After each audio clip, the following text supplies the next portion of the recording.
Om Swastiastu. Assalamualaikum warahmatullahi wabarakatuh. Perkenalkan kami dari kelompok 4, kelas D3 5B. Di sini kami akan menjelaskan tentang materi tenaga kesehatan dan jabatan fungsional tenaga kesehatan, yang mana kami beranggotakan 4 orang. Yang pertama ada Salsabila Meta Maulinda dengan NIM P07134120060. Yang kedua Niko Mangtrani Dewi dengan NIM P07134120061.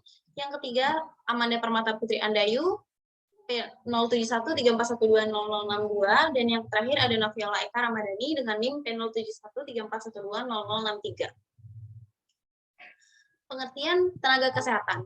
Menurut Undang-Undang Nomor 36 Tahun 2014, tenaga kesehatan adalah setiap orang yang mengabdikan diri dalam bidang kesehatan serta memiliki pengetahuan atau keterampilan melalui pendidikan di bidang kesehatan yang untuk jenis tertentu memerlukan kewenangan untuk melakukan upaya kesehatan. Kewenangan-kewenangan tenaga kesehatan diatur dalam Pasal 22 Undang-Undang Nomor 36 Tahun 2009, yakni yang pertama dilakukan sesuai dengan bidang keahlian yang dimiliki.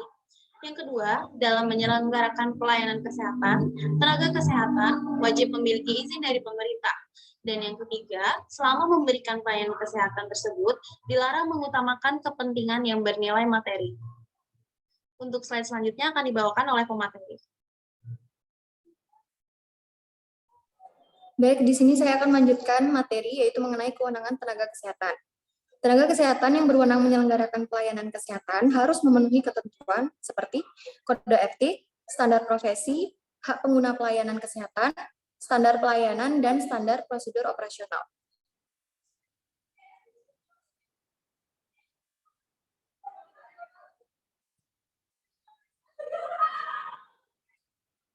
Di mana tenaga kesehatan mempunyai hak dan kewajiban serta kewenangan yang dimilikinya, seperti yang pertama, mendapatkan imbalan dan perlindungan hukum dalam melaksanakan tugas sesuai dengan profesinya. Yang kedua, berkewajiban mengembangkan dan meningkatkan pengetahuan serta keterampilan yang dimiliki. Yang ketiga, tenaga kesehatan wajib melakukan pemeriksaan kesehatan atas permintaan penegak hukum dengan biaya ditanggung oleh negara. Yang keempat, pemeriksaan sebagaimana dimaksud tersebut didasarkan pada kompetensi dan kewenangan sesuai dengan bidang keilmuan yang dimiliki. Dan yang terakhir, dalam hal tenaga kesehatan diduga melakukan kelalaian dalam menjalankan profesinya, kelalaian tersebut harus diselesaikan terlebih dahulu melalui mediasi.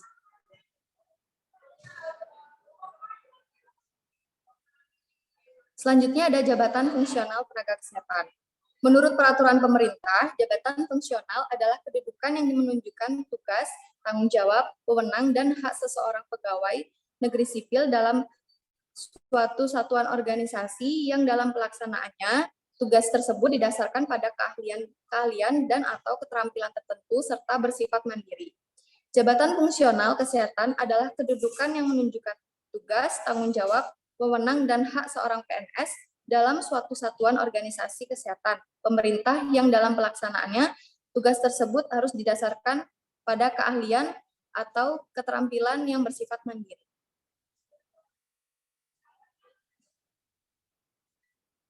Selanjutnya ada jabatan fungsional ahli teknologi laboratorium medik.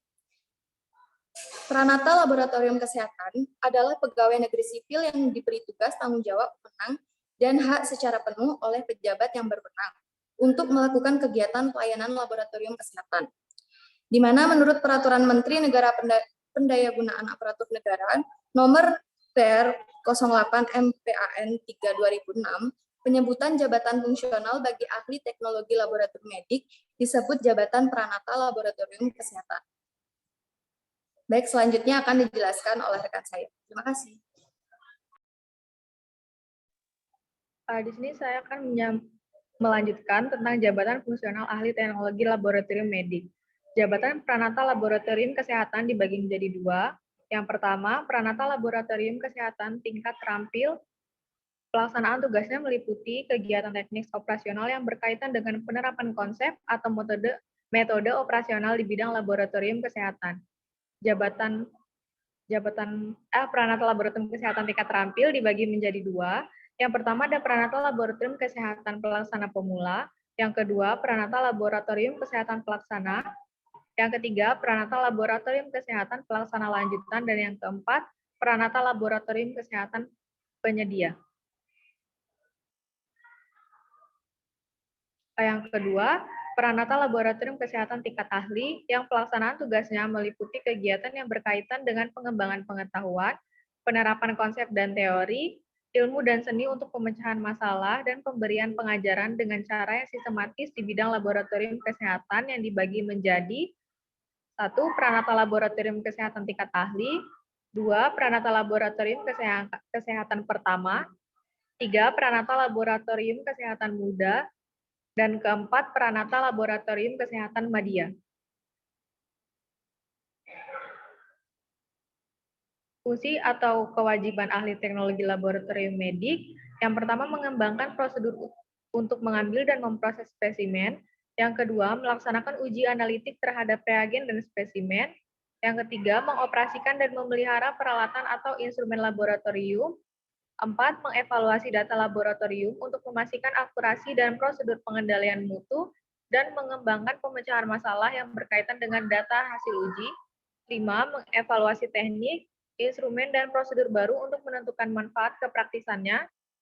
6. Membantu klinisi dalam pemanfaatan data laboratorium secara efektif dan efisien untuk menginterpretasikan hasil uji laboratorium. 7. Merencanakan, mengatur, melaksanakan, dan mengevaluasi kegiatan laboratorium. 8. Membimbing dan membina tenaga kesehatan lain dalam bidang teknik kelaboratoriuman. Dan yang terakhir, merancang dan melaksanakan penelitian dalam bidang laboratorium kesehatan. Selanjutnya ada unsur kegiatan Peranata Laboratorium Kesehatan. Unsur dan subunsur kegiatan Peranata Laboratorium Kesehatan yang dinilai angka kreditnya terdiri dari A. Pendidikan, pendidikan sekolah dan mendapat ijazah, pendidikan dan pelatihan fungsional di bidang laboratorium kesehatan, dan mendapat surat tanda tamat pendidikan dan latihan atau STTPL atau sertifikat. Kemudian pendidikan dan pelatihan prajabatan dan memperoleh surat tanda tamat pendidikan dan latihan atau STTPL atau sertifikat. Materi selanjutnya akan dibacakan oleh teman-teman. Baik, di sini saya akan melanjutkan pemaparan materi unsur kegiatan Peranata Laboratorium Kesehatan Lanjutan yang nomor 2, yakni pelayanan laboratorium kesehatan, di mana pelayanan laboratorium kesehatan ini meliputi persiapan kegiatan laboratorium kesehatan, pelaksanaan pemeriksaan laboratorium kesehatan, pelaksanaan evaluasi dan laporan hasil pemeriksaan laboratorium kesehatan, selanjutnya pelaksanaan pemecahan masalah laboratorium kesehatan, pelaksanaan penanganan peralatan dan bahan penunjang laboratorium kesehatan, selanjutnya pelaksanaan pemantapan kualitas pemeriksaan, dan yang terakhir pelaksanaan pembinaan teknis kelaboratoriuman. Selanjutnya yakni ada pengembangan profesi, di mana pengembangan profesi ini meliputi yang pertama, pembuatan karya tulis atau karya ilmiah di bidang laboratorium kesehatan, yang kedua, penerjemahan atau penyaduran buku dan bahan lainnya di bidang laboratorium kesehatan. Yang ketiga, pembuatan buku pedoman atau petunjuk pelaksanaan atau petunjuk teknis di bidang laboratorium kesehatan. Yang terakhir, penemuan teknologi tepat guna di bidang laboratorium kesehatan. Unsur kegiatan Peranata Laboratorium Kesehatan Lanjutan yang nomor 4, penunjang tugas Peranata Laboratorium Kesehatan yang meliputi pengajar atau pelatih di bidang laboratorium kesehatan. Yang kedua, peran serta dalam seminar atau loka karya di bidang laboratorium kesehatan. Ketiga, keanggotaan dalam organisasi profesi Peranata Laboratorium Kesehatan. Yang keempat, keanggotaan dalam tim penilai jabatan fungsional Peranata Laboratorium Kesehatan. Selanjutnya, perolehan gelar kesarjanaan lainnya. Yang terakhir, perolehan penghargaan atau tanda jasa.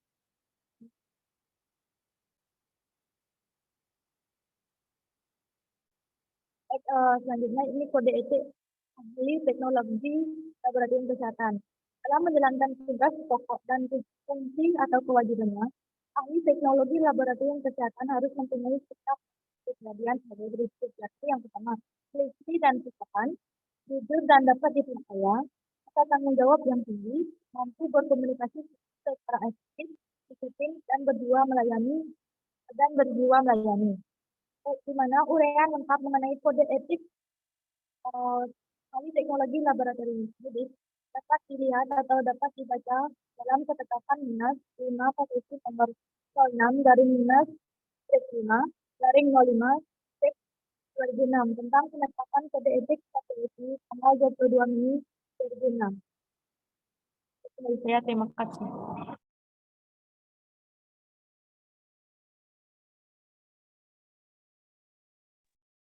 Baik, adapun kesimpulan yang dapat disimpulkan pada materi ini yaitu tenaga kesehatan adalah semua orang yang bekerja secara aktif dan profesional di bidang kesehatan, baik yang memiliki pendidikan formal kesehatan maupun tidak, dan yang untuk jenis tertentu memerlukan kewenangan dalam melakukan upaya kesehatan.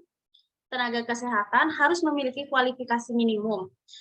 Lalu jabatan fungsional bagi ahli teknologi laboratorium medik disebut dengan jabatan peranata laboratorium kesehatan. Dalam melaksanakan pelayanan kesehatan, tenaga kesehatan harus memenuhi kode etik, standar profesi, hak pengguna pelayanan kesehatan, standar pelayanan, dan standar prosedur operasional. Baik, sekian yang dapat kelompok kami paparkan. Untuk kekurangan dan kelebihannya mohon dimaafkan. Saya tutup dengan para Santi. Om Santi Santi Santi Om. Wassalamualaikum warahmatullahi wabarakatuh.